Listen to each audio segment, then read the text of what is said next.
kasih-Mu telah mengubahkan segala kegelapan. Fajar baru pun mendekat. Oh, to be my blessed Savior, I surrender.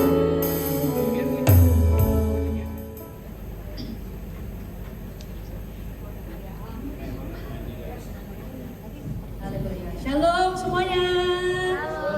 Ada sukacita teman-teman? Amin. Ya, haleluya. Kita mau mulai penyembahan, puji-pujian penyembahan kita hari ini ya. Kita berdoa dulu untuk mempersiapkan hati kita masing-masing. Yuk, kita berdoa. Selamat siang Tuhan Yesus, Juru Selamat kami. Terima kasih Tuhan atas karunia-Mu, kasih karunia-Mu Tuhan, kami bisa berkumpul di tempat ini. Kami mau bersekutu Tuhan bersama-sama, kami mau berdoa dan memuji dan menyembah Tuhan. Kami mau mendengarkan juga Tuhan kesaksian dari Ibu Ruth hari ini Tuhan, yang mengalami perjumpaan dengan Tuhan dan mengalami perbuatan Tuhan yang luar biasa Tuhan dalam hidupnya. Biarlah Tuhan semua yang kami dengar, semua yang kami nyanyikan hari ini, biarlah menjadi persembahan yang harum bagi Tuhan. Sembunyikan kami di balik salib-Mu Tuhan, biarlah kemuliaan-Mu terpancar Tuhan. Biarlah Tuhan Roh Kudus-Mu hadir Tuhan dan membimbing tiap hati di tempat ini. Terima kasih Tuhan, terima kasih Yesus. Kami mau bersuka cita Tuhan, kami siap menerima berkat di dalam nama Tuhan Yesus Kristus. Haleluya, amin. Yuk, mari kita bangkit berdiri semuanya. Kita siap untuk joget-joget ya. Yo.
salah satu ayat yang menjadi dasaran untuk hari ini bagi hidup saya untuk bisa setlist ini.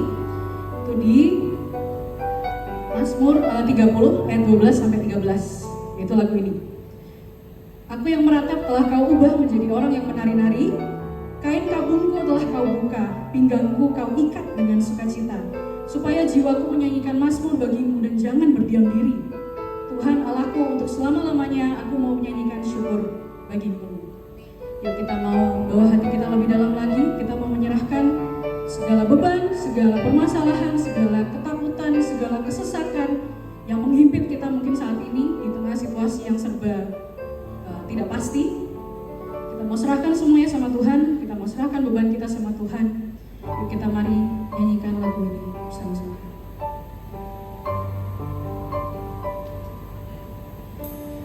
Oh, to Jesus I surrender, all to Him I freely give. I will ever love and trust Him in His presence daily. I surrender all. I surrender all. Yes, we surrender all to you, Lord. I surrender all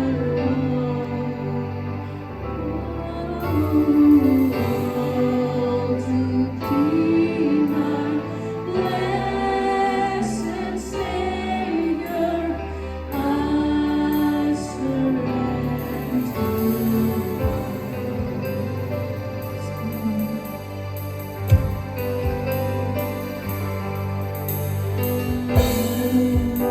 Serah kepada Yesus, roh dan jiwaku.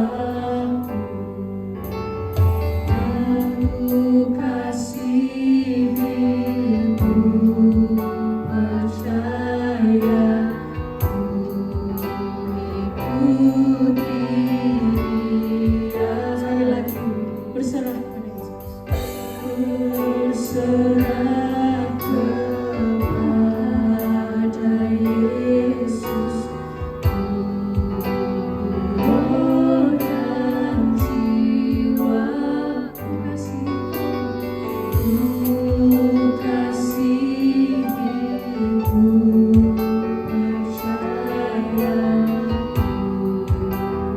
Aku berserah,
Terima kasih Tuhan buat anugerah-Mu, buat kemurahan-Mu, buat kasih-Mu dan buat penyertaan-Mu.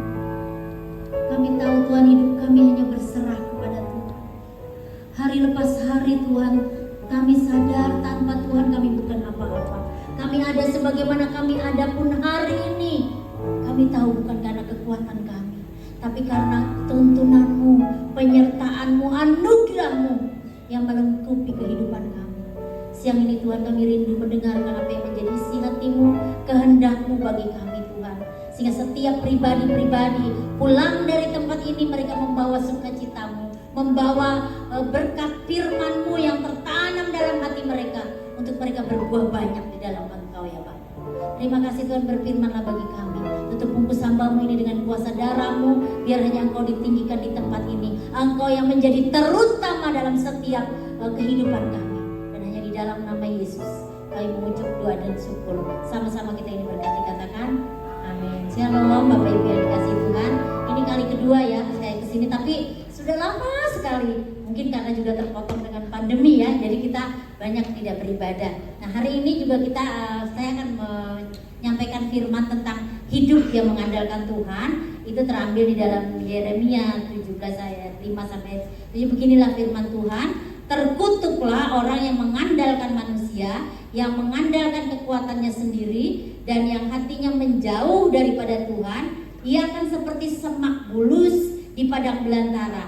Ia tidak akan mengalami datangnya keadaan baik. Ia akan tinggal di tanah angus, di padang gurun, di negeri padang asin yang tidak berpenduduk. Diberkatilah orang yang mengandalkan Tuhan, yang menaruh harapannya pada Tuhan. Nah teman-teman, hari ini kita belajar tentang bagaimana sih mengandalkan Tuhan. Nah slide berikutnya dikatakan gini, kenapa sih kita harus mengandalkan Tuhan? Ya enggak? Kita kan punya jabatan, punya kekayaan, kita bisa dong mengandalkan kepintaran atau relasi atau apa, bisa. Tetapi kenapa Tuhan katakan andalkan Tuhan? Yang pertama di sini dikatakan supaya kita diberkati, amin. Siapa yang nggak mau diberkati, ya nggak? Berkat bukan hanya materi ya, berkat kesehatan, berkat ya pertemanan, orang baik yang ada di sekeliling kita, itu berkat. Jangan sampai lama-lama kita kemana aja kita jatuh, lama-lama kita misalnya kita dibenci orang. Nah tapi kita juga hidup harus pertama, kenapa kita harus mengandalkan Tuhan? Yang pertama supaya diberkati, itu di dalam Yeremia 17 ayat 7 sampai 8. Diberkatilah orang yang mengandalkan Tuhan, yang menaruh harapannya pada Tuhan. Ia akan seperti pohon yang ditanam di tepi air, yang merambatkan akar-akarnya di tepi batang air, dan yang tidak mengalami datangnya panas terik, yang daunnya tetap hijau, yang tidak khawatir dalam tahun kering, dan yang tidak berhenti menghasilkan buah. Amin. Kalau kita punya pohon ya Bapak Ibu nggak berbuah-buah, apa kita bilang? Ngapain sih tumbuh gitu ya, nggak buah-buah amat. Nah begitu juga Tuhan. Kenapa kita harus mengandalkan Tuhan? Selain kita juga selalu kita akan hidup kita itu akan diberkati, karena kita supaya menghasilkan buah.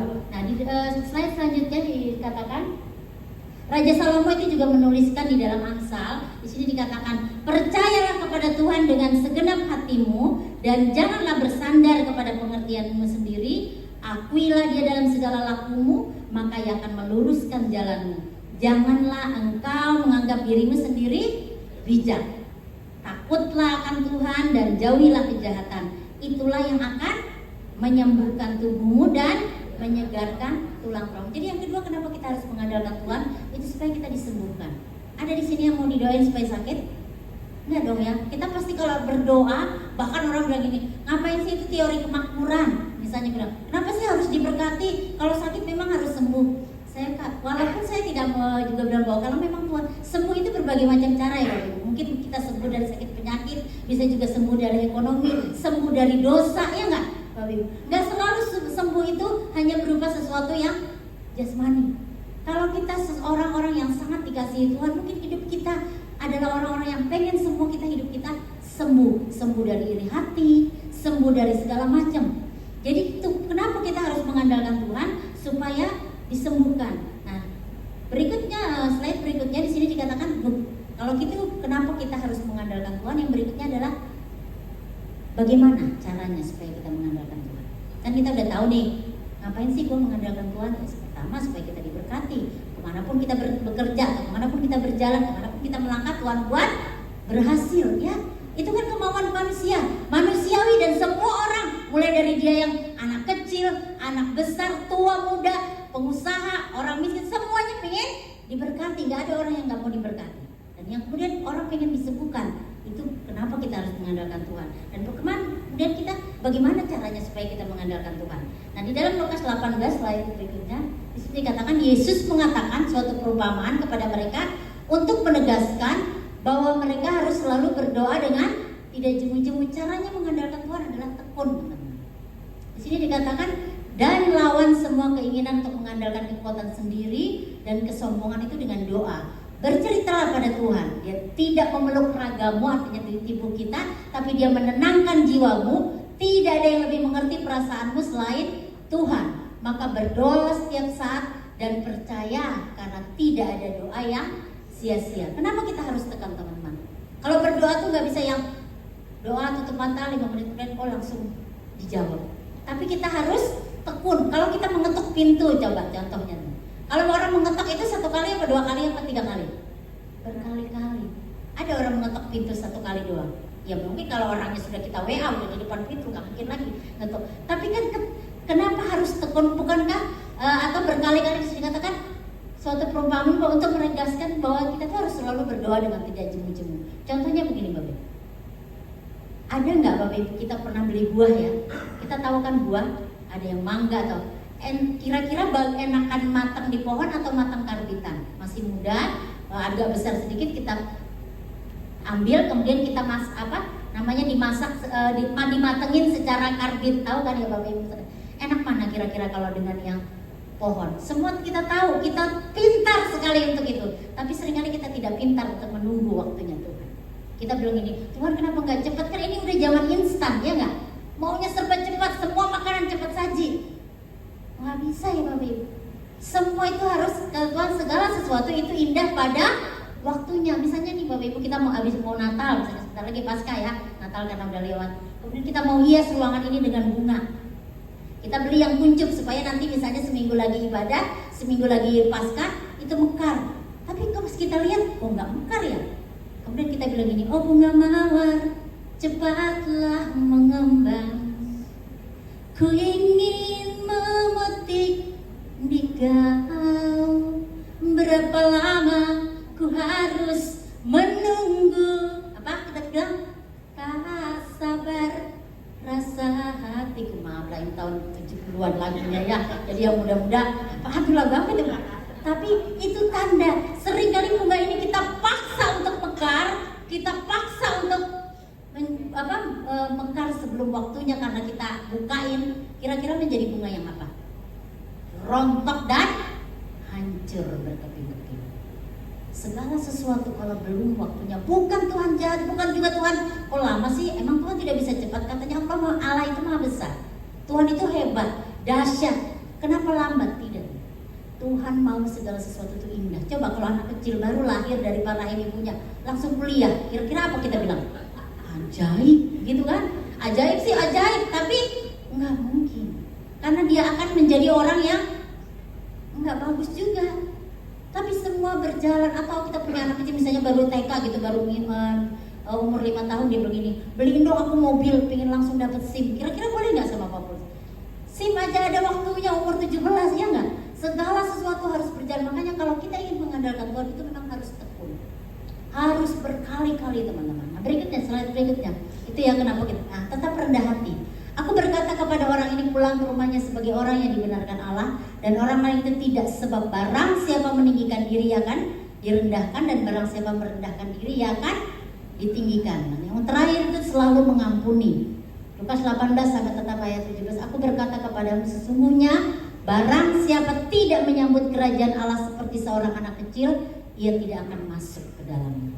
Jadi yang berikutnya selain kita harus tekun, yang kedua tetap rendah hati. Rendah hati itu bukan rendah diri ya teman-teman. Beda ya rendah hati dengan rendah diri. Tahu kan kalau rendah diri, jangan saya. Ayo doa dong. Nah, kita ini semua punya talenta ya teman-teman, ya enggak? Kalau kalian suaranya bagus, nyanyi, memuji Tuhan, jadi WL singer. Tapi kalau kamu ngomong aja pales, jangan. Ada kan batuk aja pales, nggak bisa, jangan. Tapi kalau kamu punya senyum yang indah, ayo jadi asal.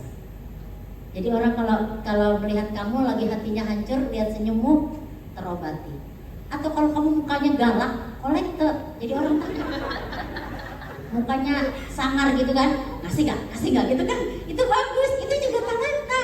Jangan salah loh, nggak apa-apa, karena itu semua Tuhan bilang berguna, amin. Segala sesuatu berguna. Nah teman-teman, untuk kerendahan hati teman-teman, saya tuh orang yang dulu juga belum besar sekali rendah hati. Saya dulu umur 17 tahun saya jadi ketua remaja Masjid Istiqlal. Nama asli saya Rusdiana. Umur 18 tahun saya pimpin 4 pesantren.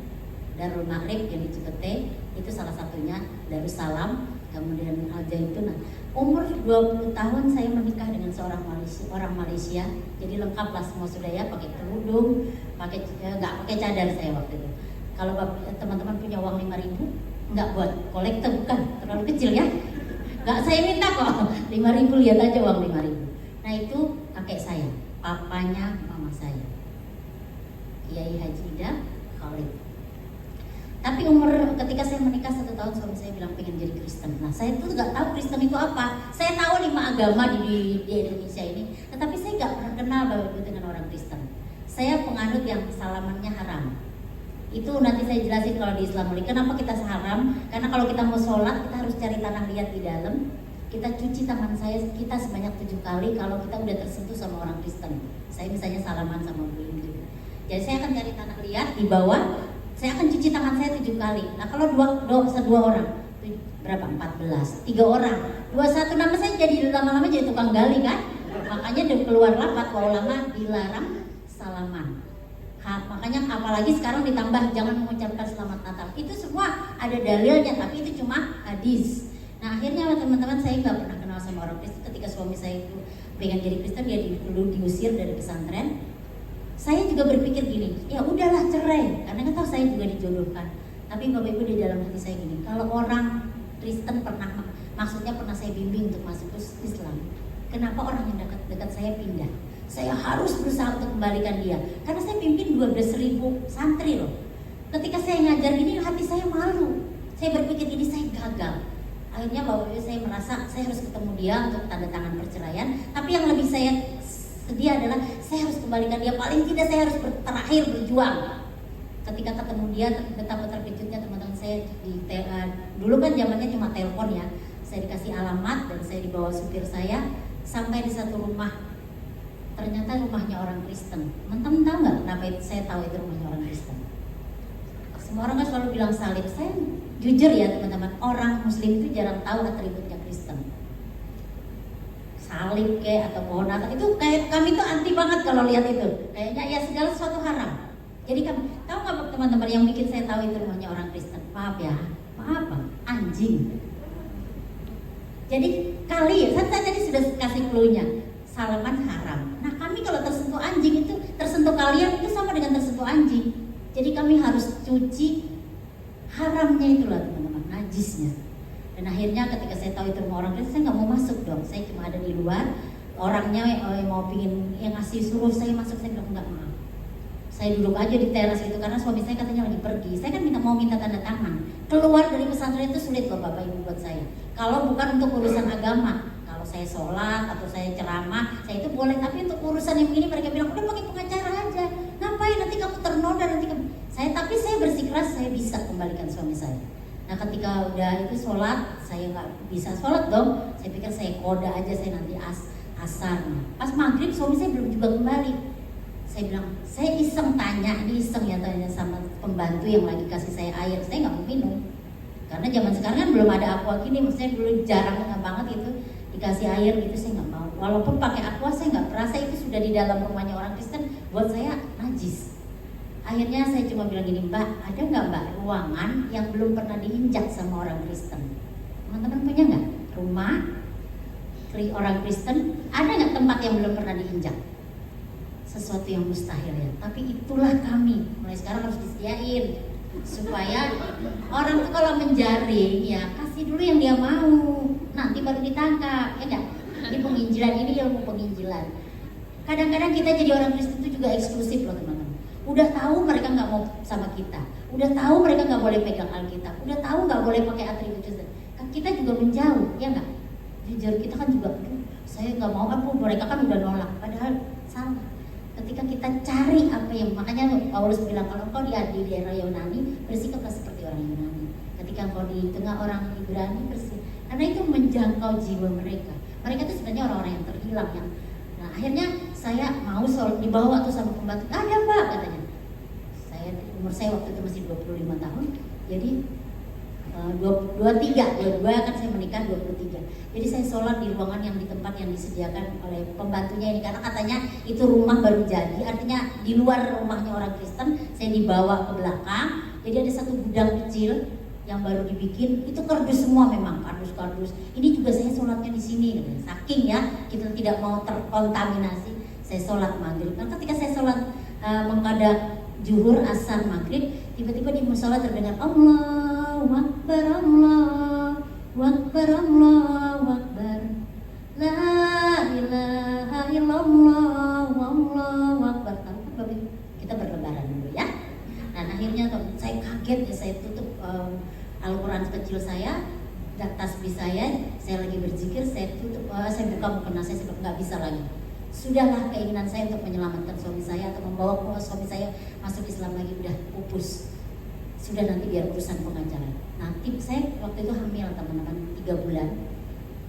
Tiba-tiba nggak ada angin, nggak ada badai, sakit sekali. Setelah saya sholat dan mendengar suara takbiran, sakitnya itu seperti 5 menit di kulkas, kedinginan, 5 menit lagi kayak di api, demam. Dan saya berusaha, saya cuma baca-baca apa yang saya tahu. Saya baca surat Yasin, wal Qur'anil Hakim, innaka laminal mursalin ala siratim mustaqim, tanjilal azizi rohim litunjira qauma ma unjira abahum fahum ghafilun, laqad hakal qawlu ala aksarihum fahum la yu'minun. Di saat saya baca innama amruhu ija arada say'an an yaqula lahum kun fayakun. Tahu kan artinya? Tahu. Kalau Allah berkehendak sesuatu hanya berkata jadilah, maka jadilah. Dan saya baca ayat kursi Allahu la ilaha illal qayyum la tahuju sinatun lahum mafis samawati wa mafil ardh man jalla yasfa'u inda wila bisnis. Dan itu semua ayat-ayat kalau seandainya saya kena iblis gitu, setan gitu Bapak Ibu, karena mungkin ini demam, ini mungkin pemikiran saya dikerjain atau apa. Dan tiba-tiba Bapak Ibu darah mengalir dari kedua kaki saya. Seperti orang buka keran, pernah lihat kan darah, dan saya menjerit, Tuhan, kalau memang Engkau ambil nyawa saya, ya Allah, saya sudah dalam Islam. Saya mencintai Islam sampai akhir hidup saya.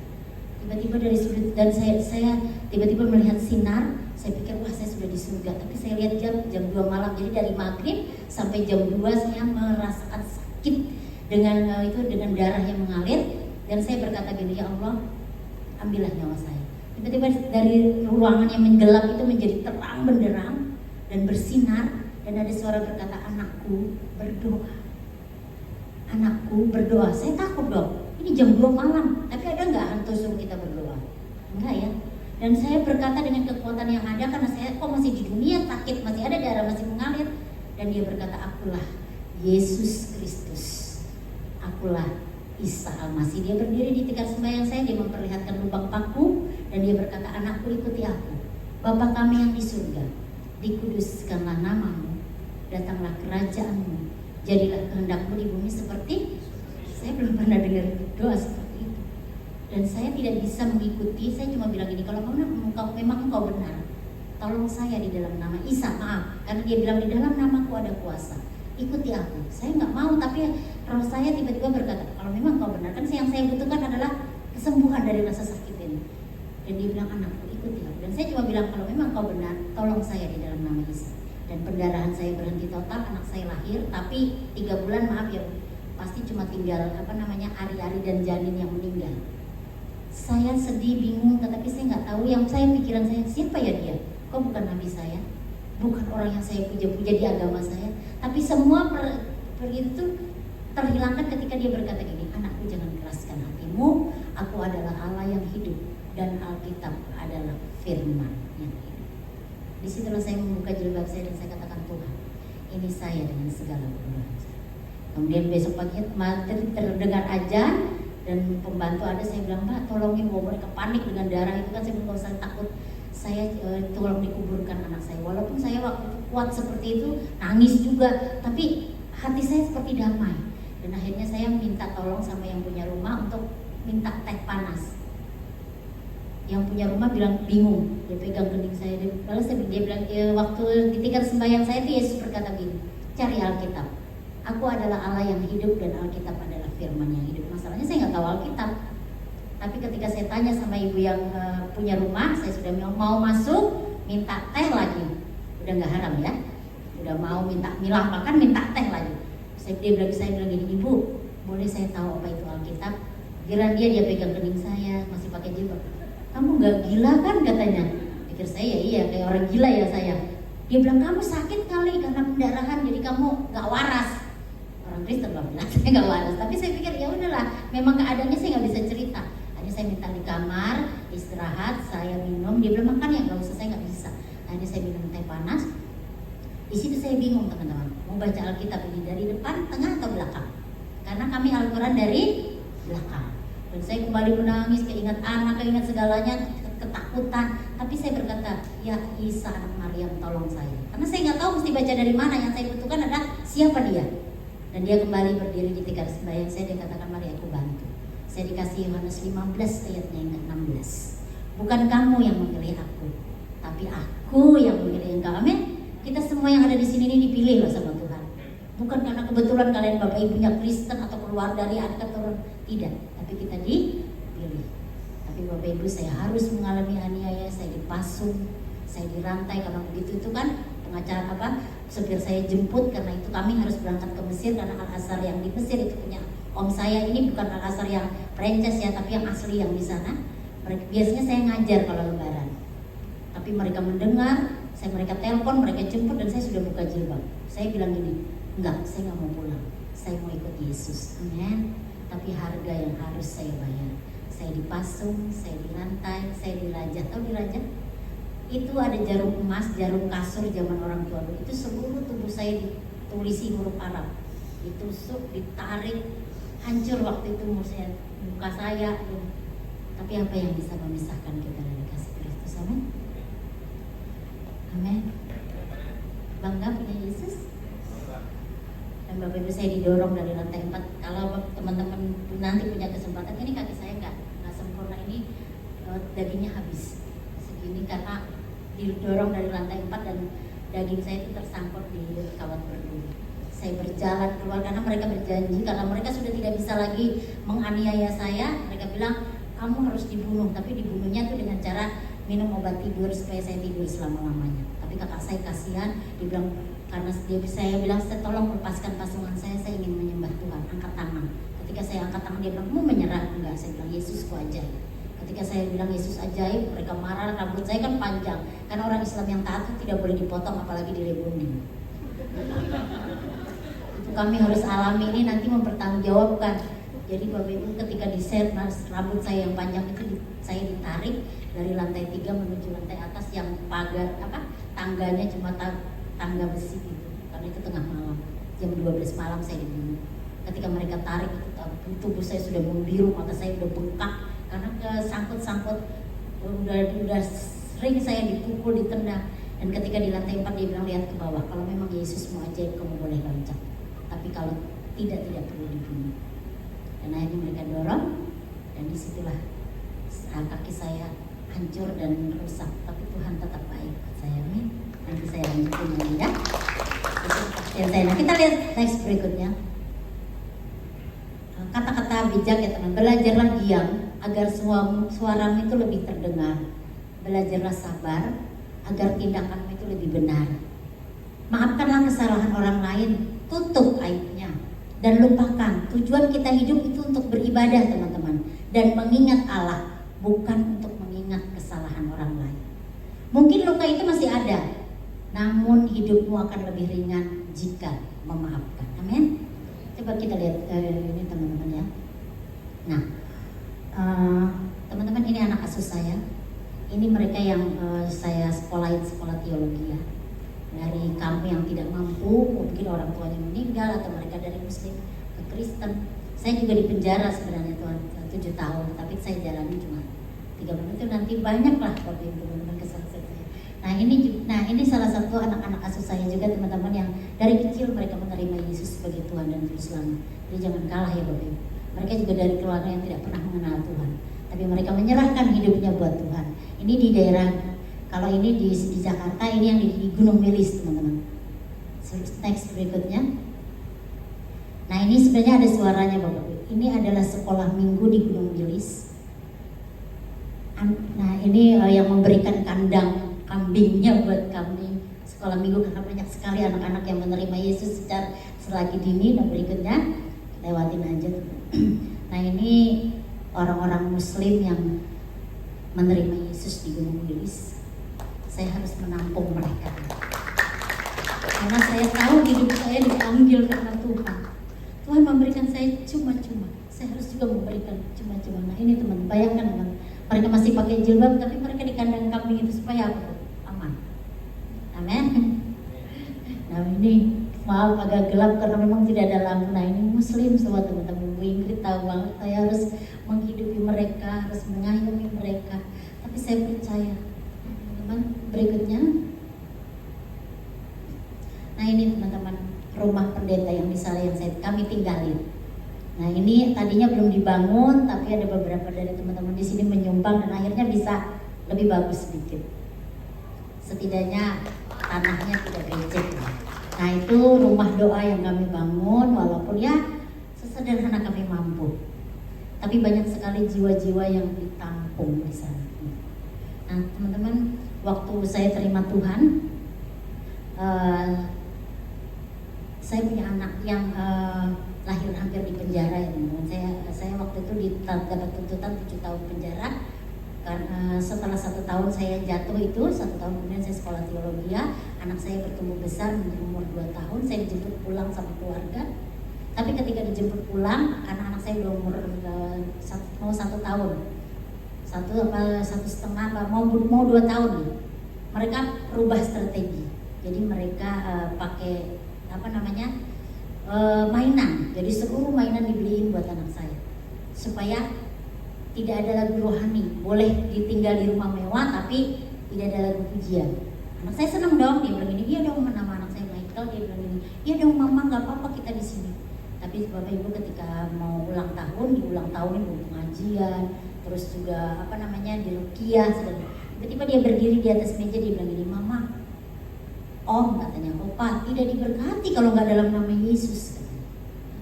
Senang saya, tapi saya minta ada suatu panas disiram ke muka anak saya. Dan anak saya hampir sekarat, hampir mati. Saya bilang, Tuhan, kalau anak saya mati, saya nggak sanggup lagi melayani. Saya bawa anak saya lari ke Gunung Wilis inilah teman-teman. Saya lari, dan disitulah anak saya bertahan. Tapi baru 2 minggu yang lalu anak saya meninggal. Sudah umur 29 tahun. Dan ternyata dia banyak sekali membina anak-anak asuh. Dia bilang, mama masih banyak orang yang harus dilayani, saya aja yang pulang. Saya baru kehilangan. Padahal waktu umur 2 tahun dia udah hampir meninggal. Tapi saya minta Tuhan, dia harus hidup dan dia hidup kembali. Tapi ternyata umurnya sampai 29 tahun. Dia baru diterima di Bank Artagraha. Dia bilang, mama, dia tuh bersikeras untuk dia mengajar bahasa Inggris gratis untuk anak pemulung dan anak-anak sekolah teologi. Tapi ketika dia diterima di bank umum, ternyata Tuhan mengambil dia. Padahal dia bilang, mama, aku kalau dapat gaji nanti buat dosen-dosen, buat bisa kasih makan anak-anak. Tapi ternyata dia bernego, entah bagaimana dia bernego, karena mungkin banyak yang dia kumpulkan. Dia bilang, mama, aku pulang ke surga, aku mau menjadi pendoa buat mama. Saya bisa berdiri padahal karena saya sudah terima tawaran di sini. Baru 7 hari yang lalu lah saya baru bisa bangkit. Dari tanggal 7 Februari dia meninggal dengan umur 29 tahun. Hidupnya hanya untuk memuliakan Tuhan. Karena tahu teman-teman, sebenarnya kenapa dia bernego sama Tuhan, karena keluarga saya dan orang tua dari suami saya mau mengambil dia secara paksa. Dia bilang, kemana dulu kalian waktu saya susah? Mau dikasih katanya warisan. Tapi dia bilang, saya gak mau ketemu kalian. Hidup saya untuk melayani dan hidup saya untuk mama. Dan akhirnya mungkin dia bernego, Tuhan saya pulang aja. Saya lebih diperlukan di surga. Saya gak tahu kalau seandainya dia itu mungkin dia juga gak bertahan karena keluarga dia Malaysia itu mau memaksakan kehendak dengan kepolisian segala. Dia bilang, nanti mamaku susah. Dan saya harus merelakan dia. Walaupun saya hancur, saya harus menghadapi dia. Bilang, mama masih banyak anak-anak asuh yang harus dikasih makan kalau Michael nggak ada. Dan Tuhan ternyata memang harus panggil dia. Hancur saya sebagai ibu, tetapi karena saya melihat anak-anak asuh saya yang harus banyak yang saya layani. Saya percaya teman-teman, ternyata ketika kita melayani Tuhan, mungkin akan tetap banyak tantangan, akan tetap banyak air mata. Tapi satu hal, Dia tahu yang terbaik buat hidup kita. Jadi tetap andalkan Tuhan, tetap percaya kepada Tuhan bahwa Dia tidak pernah sekalipun meninggalkan kehidupan kita. Mungkin saat ini saya tidak mengerti mengapa anak saya pulang. Tetapi ternyata di balik ini semua saya bisa melihat Dia membuka jalan buat saya, supaya kehidupan kami tetap di dalam Tuhan, untuk tetap berpegang pada Tuhan, supaya nanti kalau misalnya dia dibawa pulang paksa dan harus menyerahkan hidupnya hanya untuk warisan, karena dia laki-laki satu-satunya di keluarga suami saya, dan dia pewaris karena papanya meninggal setelah memenjarakan saya. Berarti dia harus menjadi warga negara Malaysia dia, Pak. Dan warga negara Malaysia berarti harus berpindah agama. Dia bilang, "Kak mama, saya mau akhir sampai hidup saya melayani Tuhan dan ikut Tuhan." Tapi ternyata waktunya memang 29 tahun. Mungkin Tuhan tahu kalau itu terus dia harus dipaksa, dia harus disiksa, dia harus mengalami aniaya. Pasti saya sebagai ibunya tidak sanggup. Mungkin saya akan menyerah. Saya bilang, "Ya udah dah, kami pulang terus ke keluarga." Tapi Tuhan tahu kemampuan saya, Tuhan tahu kemampuan kita, dan Tuhan mau seperti janjinya sampai akhir hidup aku mengiring Tuhan. Amin. Terima kasih Tuhan. Kita berdoa Bapa. Seringkali dalam dunia ini banyak hal Tuhan yang kami tidak mengerti. Banyak hal yang sudah terjadi dalam hidup kami dalam mengiring Engkau. Banyak air mata, banyak lembah kelam. Tapi seperti biasa Engkau berdiri di samping kami dan berkata, aku tidak meninggalkan Engkau. Aku tahu air matamu, aku tahu sakit di hatimu. Tapi izinkan aku berkata bahwa aku mengasihimu lebih daripada siapapun. Aku mengasihi orang di sekitarmu lebih dari dirimu sendiri. Dan biarlah setiap kehidupan kita tidak menjadi sia-sia dimanapun Tuhan tempatkan kita. Mungkin kita adalah karyawan yang bekerja di sebuah perusahaan, mungkin kita ibu rumah tangga, mungkin kita kepala keluarga, mungkin kita sebagai anak di orang tua kita. Percayalah Dia senantiasa mengasihi engkau, dan Dia ingin engkau terus mengandalkan Dia dan melihat kemuliaan dan lakukan yang terbaik. Karena hari-hari ini adalah jahat. Hari-hari berikutnya bukan waktu yang gampang, bukan waktu juga yang akan semakin nikmat, tapi semakin sulit. Tapi Tuhan tahu ketika engkau mengandalkan Dia, ketika engkau bersandar kepada Tuhan. Tuhan katakan orang yang bersandar dan berharap kepada Tuhan tidak akan Tuhan kecewakan. Terima kasih Tuhan, hamba-Mu ini berhenti berbicara, tapi biarlah Engkau terus berbicara dalam hati anak-anak-Mu, membawa mereka semakin setia, semakin mencintai Tuhan, melebihi apapun yang ada di dunia ini. Karena di dunia ini semuanya panah, semuanya tidak ada yang baik. Tetapi ketika Engkau bersama kami, segala sesuatu menjadi baik, segala sesuatu menjadi indah, segala sesuatu menjadi tepat pada waktunya. Tuhan menjamah dan membawa kami semakin setia kepada Tuhan.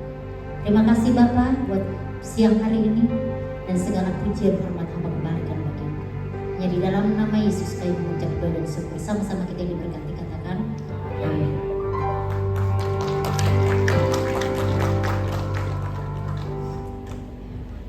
Terima kasih Bu. 7 tahun yang lalu saya juga mendengarkan kesaksian ini, saya benar-benar air mata. Hari ini terlebih lagi Bu, karena kisah tadi sempat kita berbincang di bawah ya, tentang anak yang diguyur sop saat itu panas-panas. Hari ini sudah diambil Tuhan. Tuhan yang memberi, Tuhan juga yang mengambil. Dan tadi satu kesaksian yang luar biasa dari Burut yang kita sempat diskus sama Bu Ingrid Ulan juga, bahwa di alam roh itu Tuhan sudah menentukan semuanya. Dan keinginan itu timbul dari anak ibu yang Dia beriman bahwa dia di surga lebih menyenangkan Tuhan daripada di sini. Sementara ibu pingin dia tetap sini, tapi Tuhan bilang anaknya sendiri. Dan ibu juga dikasih penglihatan ya Bu ya, bahwa anaknya di surga Yesus memberi buku. Dan dia pergi bersama Yesus mengajar. Dia ada satu rumah yang besar Ibu ya. Maaf ibu saya lanjutin. Karena ini bagi saya ini penting banget. Pelajaran roh yang lebih one step ahead di atas ilmu, di atas dunia. Satu hal yang saya dapat dari kesaksian ibu bahwa di dunia ini kita menjalankan seperti yang di surga. Michael di sini menjadi pengajar anak-anak, penjalan jiwa. Di surga dia juga mengajar bersama Yesus dalam bukunya. Luar biasa. Saya keram saat ini mendengar kesaksian ibu, dan ini juga Roh Kudus yang mau mengungkapkan bagi saya. Berbahagialah kita di sini yang diundang ke pelayanannya, anak-anak Tuhan. Saat ini kita sebagai Asia, saat kita dipanggil, kita akan menjadi Asia. Saat ini terlebih menjadi pendoa. Pendoa itu adalah tangan kanan Tuhan. Pada saat kita meninggal, kita menjadi tangan kanan Bapa yang senantiasa berdoa. Ternyata ada duplikat dari yang di dunia dengan di surga. Itu yang saya dapat. Luar biasa. Dan juga menyambung tentang kesaksian ibu di Gunung Wilis.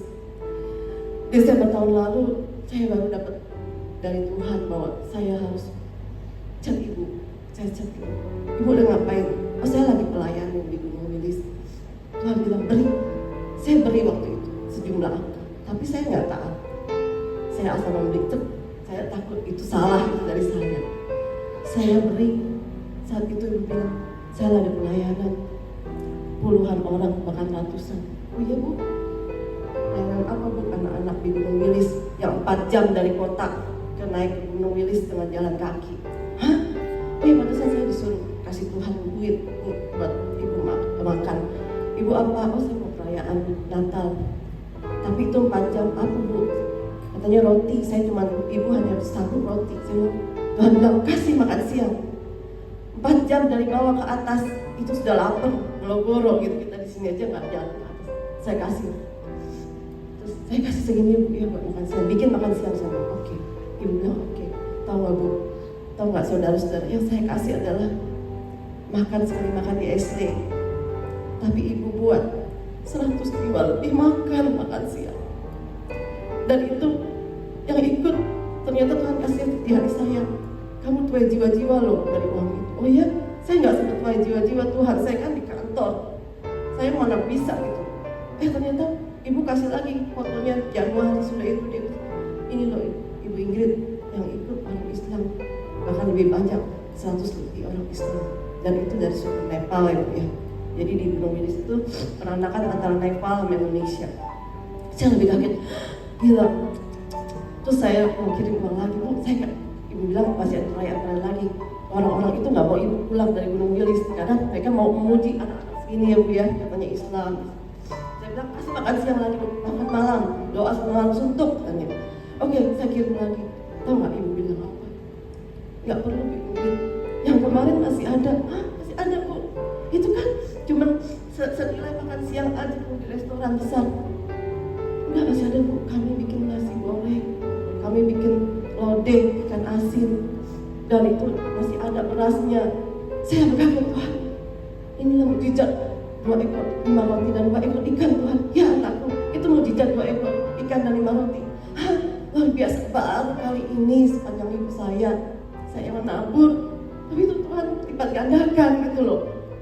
Ya, dan yang luar biasa lagi nomor 2, begitu saya dapat itu, saya ajak teman-teman dekat saya, ayo kita nabur nih di tanah subur ini nih, saya bilang gitu.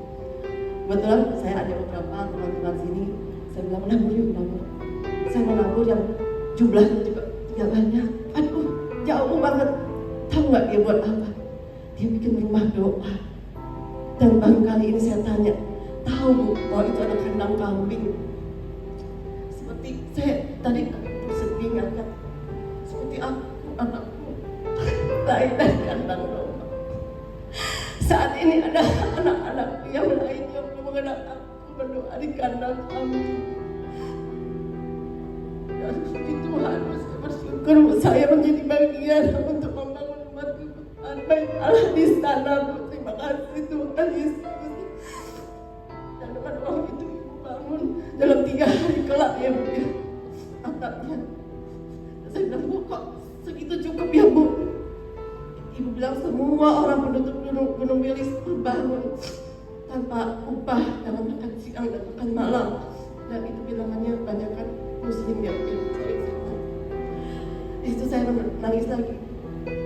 Tuhan, terima kasih Tuhan. Uang saya kecil begini, uang teman-teman saya kecil begini, kok bisa menjadi berkat.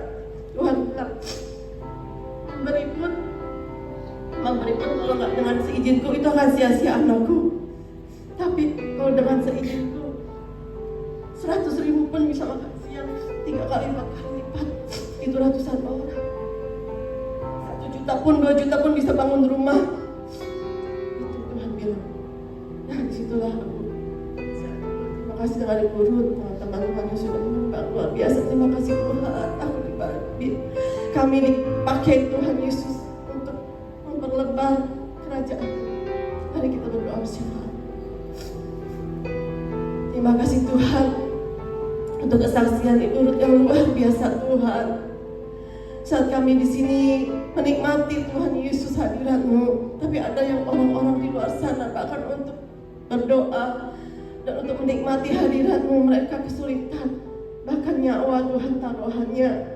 Tuhan maafkan atas segala dosa kami Tuhan Yesus. Biarlah kami terus patuh Tuhan Yesus dengan Engkau, patuh mendengar suara-Mu dan lebih lagi mengandalkan Engkau, dekat padamu Tuhan. Kami tahu Tuhan hari-hari ini jahat Tuhan, bukan semakin baik. Tapi kami mau mendekatkan diri bukan karena hari-hari ini jahat, tapi kami mau mendekatkan diri karena Engkau pencipta kami. Engkau yang menjadikan kami ada, Engkau yang menyediakan semuanya. Kami pasrahkan semuanya kepada tangan-Mu Tuhan. Tuhan yang memilih kami, Tuhan yang mengambil kami. Tuhan Yesus, persiapkan hati anak-anak-Mu di sini Tuhan. Teguhkanlah iman kami, teguhkanlah hati kami Tuhan. Kuatkanlah kami Tuhan Yesus, karena tanpa-Mu kami tidak bisa, kami tidak mampu. Di tengah keterbatasan jasmani kami, jiwa kami Tuhan juga terbatas, tapi roh yang ada di dalam diri kami luar biasa Tuhan. Tidak terbatas Tuhan Yesus, sehingga mengalahkan jiwa dan juga manusia kami. Terima kasih Tuhan, Kau berkati pelayanan Ibu Ruth. Lebih lagi Tuhan untuk menjangkau jiwa-jiwa Tuhan, bahkan mereka yang belum mengenal Engkau Tuhan. Saat ini Tuhan, kasihanilah jiwa-jiwa itu Tuhan Yesus. Itulah tujuan destiny kami. Kami ada di sini Tuhan untuk mereka. Tuhan, kami percaya Engkau lipat gandakan berkat Tuhan, jasmani dan juga rohani Tuhan, juga pengajar-pengajar Tuhan. Kau berikan lagi Tuhan di samping Ruth Tuhan. Kuatkanlah dia Tuhan Yesus sebagai hamba-Mu yang telah mengutus, yang dia setia dan taat dan tekun Tuhan. Luar biasa Tuhan Yesus. Tuhan, kami juga akan mendengar lagi kesaksian lebih dahsyat lagi, di mana menangkan jiwa-jiwa lebih dahsyat lagi untuk kemuliaan nama Tuhan dari Ruth. Terima kasih Tuhan untuk keluarganya yang belum mengenal Tuhan Yesus. Kami katakan saat ini mereka pun akan mengikuti jalan Tuhan Yesus Kristus, karena itu jalan kebenaran dan hidup. Selamatkan jiwa mereka Tuhan, kasihanilah mereka Tuhan yang mereka tidak tahu saat ini Tuhan. Biarlah juga keluarga-keluarga kami yang belum mengenal Tuhan Yesus, kami katakan di dalam nama Yesus Engkau tuntut sendiri Tuhan melalui jalan-Mu Tuhan, bahkan dengan seperantaran orang lain, bukan kami Tuhan. Kami percaya Kau tentukan jalan mereka Tuhan, karena Engkau yang memilih kami. Demikian juga Engkau pasti memilih keluarga kami, pasti memilih orang-orang yang kami cintai, pasti memilih orang-orang di samping kami. Di dalam nama Yesus kami telah berdoa. Terima kasih Tuhan. Pakailah kami terus Tuhan untuk menjangkau jiwa-jiwa Tuhan, seberapapun kami mampu, di dalam keterbatasan kami, dalam waktu kami, dalam berkat kami, apapun itu Tuhan. Tuhan tidak mempersalahkan itu, tapi Tuhan lebih melihat hati. Terima kasih Bapak. Kami bersyukur untuk PDO Immanuel Semarang ini. Terus Tuhan Kau tambah-tambahkan Tuhan dari bilangan-bilangan Tuhan yang terus setia akan Tuhan Yesus. Juga Tuhan para anggota Tuhan penata layar, kami tahu Tuhan kami berada Tuhan dalam jalan-Mu Tuhan, dalam track-Mu Tuhan ini Tuhan. Kuatkan kami Tuhan penata layan ini Tuhan, supaya terus melayani-Mu sehingga Tuhan yang Engkau inginkan, bukan yang kami inginkan. Biarkan kami bisa menyalipkan daging kami, keinginan ego kami Tuhan, di atas kepentingan-Mu demi terjalannya Tuhan berkat rumah Allah di dalam Smart Friend. Kami percaya Tuhan, di mana ada doa-doa yang benar di dalam Smart Friend, di dalam perusahaan ini, kami percaya semua itu akan sangat amat mudah bagimu untuk mengabulkan tujuan visi misi Smart Friend. Kami berdoa berlutut buat Smart Friend Tuhan. Tolong Tuhan Smart Friend, kami percaya Tuhan Smart Friend Kau bikin Tuhan menjadi perusahaan yang besar, telekomunikasi besar yang besar, bahkan bisa menuai jiwa-jiwa melalui telekomunikasi Smart Friend ini. Kami percaya, bimbinglah semua Tuhan atasan-atasan kami Pak Franky Tuhan, terutama berkatilah, berikan hikmat yang luar biasa, kesehatan dan semua berkat-berkat jasmani dan rohani. Tuhan kami percaya, Tuhan kami berdiri untuk Smart Friend dan akhirnya kami juga berdiri untuk Indonesia. Terima kasih Tuhan untuk Indonesia yang telah Engkau menangkan melalui pemilu ini Tuhan. Kami submit, kami tunduk pada pemimpin yang baru nanti. Kami doakan dia bisa menghantarkan Indonesia ke pintu gerbang keemasan. Indonesia akan terpandang, terpuji, terhormat di mata dunia. Semua kelaparan, semua sudah sirna. Di saat ada krisis, kami percaya Tuhan bersama Tuhan Yesus ada kemenangan dan bahkan ada di kesuksesan, kesejahteraan bagi seluruh rakyat. Terima kasih Bapak, sebelum kami pulang ke tempat masing-masing bekerja, tutup bungkus kami dengan kuasa darah Yesus dan kami menerima berkat daripada Tuhan Yesus. Amin. Terima kasih. Terima kasih Bapak.